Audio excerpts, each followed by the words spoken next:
Bitcoin call writing back in Vogue as cash and carry strategy loses shine. Recently, traders have sold $80,000 BTC call options expiring at the end of May to generate additional yield, one observer said. Traders are back to selling higher strike, out-of-the-money Bitcoin calls to generate yield. The Bitcoin futures premium has collapsed, weakening the appeal of the cash and carry arbitrage strategy. Writing or selling Bitcoin BTC call options, one of the most favored yield-generating strategies a year or so ago, is back in vogue as the recent market swoon has dented the appeal of the cash and carry arbitrage. Selling a call option is a way of offering insurance to the buyer against bullish price moves in return for compensation, called a premium. The premium received is the maximum profit a call option seller stands to make. In late 2022 and the first half of 2023, traders consistently sold Bitcoin and Ether call options at strikes well above the going market rate, generating additional yield on top of their spot market holdings. Now they are selling $80,000 BTC call options expiring at the end of May, according to algorithmic trading firm Wintermute. Bitcoin is currently trading around $58,000. One popular strategy among traders is to sell out-of-the-money call options at higher strike prices, like the $80,000 mark set for the end of May.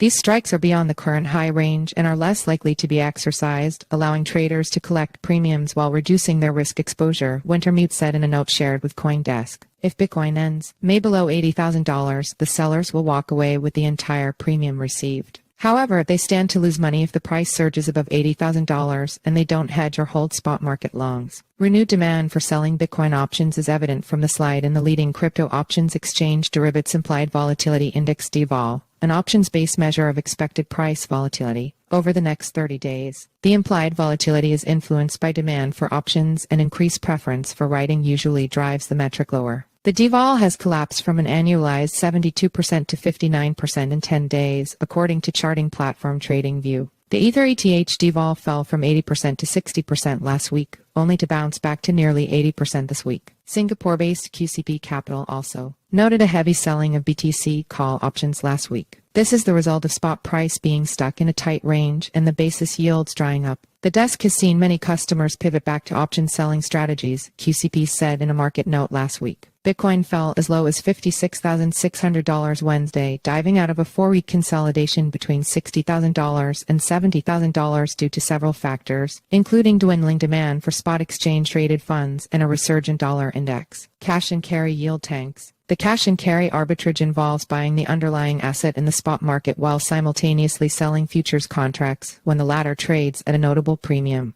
It's a strategy that helps traders capture the premium, or the pricing discrepancy, while bypassing volatility associated with price moves. The strategy, however, is now a lot less appealing than during the first quarter because the futures premium has declined sharply in recent weeks. The annualized 3-month futures premium in Bitcoin futures listed on Binance, OKX, and Deribit has dropped to nearly 5%, down significantly from the high of 28% at the end of March. The premium in the regulated futures, listed on the Chicago Mercantile Exchange, has seen a similar slide. In other words, the so-called market-neutral bets no longer offer a significantly higher return than the much safer U.S. Treasury notes. As of writing, the yield on the 10-year note, the so-called risk-free rate, was 4.61%.